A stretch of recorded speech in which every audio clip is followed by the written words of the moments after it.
ক্ষেত্ৰত আহি উপস্থিত হৈছে। ইয়াৰ বাবে আমাৰ সমূহ উদ্যোক্তা কেন্দ্ৰীয় বাঁহ গোঁসাই উদ্যোক্তা সমিতিৰ তৰফৰ পৰা আপোনালোক ধন্যবাদ জ্ঞাপন কৰিলোঁ।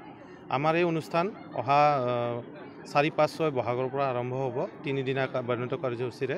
আমাৰ মূল কমিটিৰ লগতে আমি এইবাৰ 20টাকৈ উপসমিতি ৰাখিছোঁ এই অনুষ্ঠানটি সুচাৰুৰূপে পৰিচালনা কৰাৰ কাৰণে।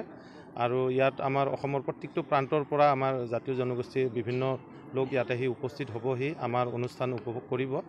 আৰু তাৰ ক্ষেত্ৰতে আপোনালোকক আমি আমাৰ এই 4, 5, 6 তাৰিখে যি আমাৰ কেন্দ্ৰীয় বাঁহ গোঁসাই উৎসৱ উদযাপন হ'ব, তাত আপোনালোকৰ সহায় সহযোগিতা আমি উপস্থিত থাকিব।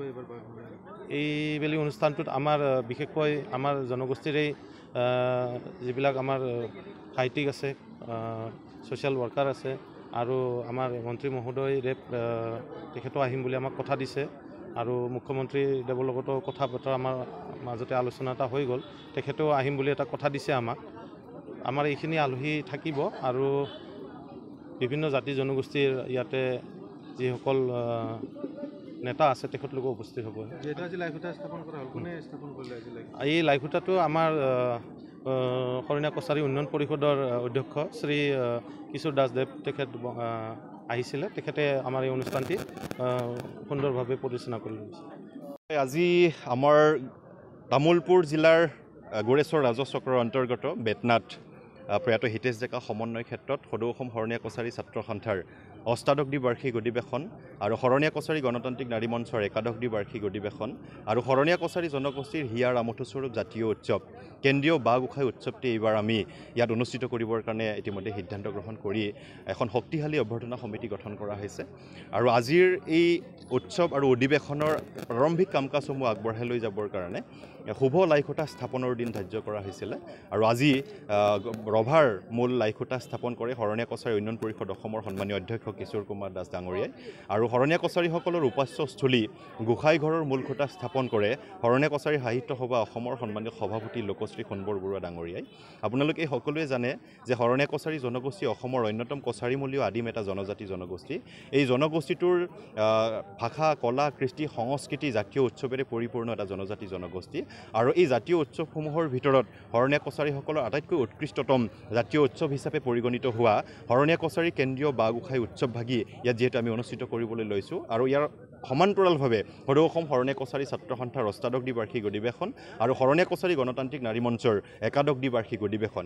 গতিকে আমাৰ অভিজ্ঞতাৰ ফালৰ পৰা আমি বিগত বৰ্ষবিলাকত পাই আহিছোঁ যে এই উৎসৱত প্ৰায় 30,000তকৈও অধিক মানুহৰ সমাগম ঘটে।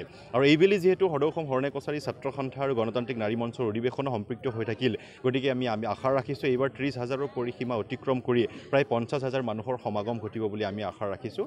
আৰু এই 50,000 মানুহৰ আপ্যায়নৰ কাৰণে, তেওঁলোকক আদৰণি জনাবৰ কাৰণে, আদৰিবৰ কাৰণে ইতিমধ্যে মূল অভ্যৰ্থনা সমিতিৰ সৈতে 20খনকৈ উপসমিতিৰ সৈতে এখন শক্তিশালী অভ্যৰ্থনা সমিতি গঠন কৰা হৈছে। গতিকে আমি আশা ৰাখিছোঁ অসমৰ বিভিন্ন জিলাৰ পৰা আহি ইয়াত অংশগ্ৰহণ কৰিব। আৰু শৰণীয়া কছাৰী জনগোষ্ঠীৰ যথেষ্ট সমস্যা আছে, সেই সমস্যাসমূহ সমাধানৰ স্বাৰ্থত বা এই অঞ্চলটোৰ সামগ্ৰিক উন্নয়নৰ স্বাৰ্থত আমি অসমৰ মাননীয় মুখ্যমন্ত্ৰী ডক্টৰ হিমন্ত বিশ্ব শৰ্মা ডাঙৰীয়াক এই অধিৱেশনৰ মুকলি সভাৰ মুখ্য অতিথি হিচাপে নিমন্ত্ৰণ জনাইছোঁ। BTRৰ মুখ্য কাৰ্যবাহী সদস্য প্ৰমোদ বড়ো ডাঙৰীয়াক ইয়াত নিমন্ত্ৰণ জনাইছোঁ। আৰু অসমৰ কেইবাগৰাকীও কেবিনেট মন্ত্ৰী আমাৰ এই মুকলি সভাত অংশগ্ৰহণ কৰিব। ইয়াৰ উপৰিও কেন্দ্ৰীয় চৰকাৰৰ প্ৰতিনিধিসকলক আমি ইয়াত নিমন্ত্ৰণ জনোৱাৰ কাৰণে ইতিমধ্যে তেখেতসকলৰ সন্মতি আমি বিচাৰিছোঁ। গতিকে আমি আশা ৰাখিছোঁ এই অধিৱেশনত সাহিত্য, অসমৰ সাহিত্য, সংস্কৃতি, মানে বৌদ্ধিক আৰু ৰাজনৈতিক ক্ষেত্ৰৰ যথেষ্ট পৰুধা ব্যক্তিসকল আমাৰ এই অধিৱেশনত অংশগ্ৰহণ কৰিব। আৰু অংশগ্ৰহণ কৰি জনগোষ্ঠীটোৰ সমস্যাসমূহ সমাধানৰ কাৰণে আৰু এই অঞ্চলটোৰ সামগ্ৰিক উন্নয়নৰ কাৰণে তেখেতসকলে নিশ্চয় এই অধিৱেশনখনে এটা মাত্ৰা প্ৰদান কৰিব বুলি আমি আশা ৰাখিছোঁ। হয়, নিশ্চিতভাৱে সদৌ অসম শৰণীয়া কছাৰী ছাত্ৰ সন্থাৰ অধিৱেশন আৰু কেন্দ্ৰীয় বাঁহ গোঁসাই উৎসৱত আমি এক্সিবিশ্যনৰ পৰা আৰম্ভ কৰি বিভিন্ন ধৰণৰ ইয়াত আমি প্ৰদৰ্শনীমূলক বিভিন্ন ধৰণৰ মানে ইয়াত আমি ৰাখোঁ। এইবাৰো তেনেধৰণৰ থাকিব, প্ৰদৰ্শনী থাকিব।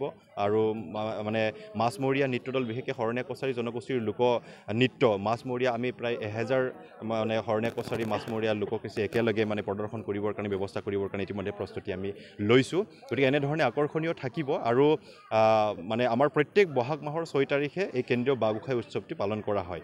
গতিকে আমি এইবাৰ 2 দিন বঢ়াই পেলাই 4, 5 আৰু 6 বহাগত আৰু ইংৰাজী এপ্ৰিল মাহৰ 18, 19 আৰু 20 তাৰিখে 3 দিনীয়া বৰ্ণাঢ্য কাৰ্যসূচীৰ এই অনুষ্ঠানভাগি উদযাপন কৰিবৰ কাৰণে আমি আগবাঢ়িছোঁ।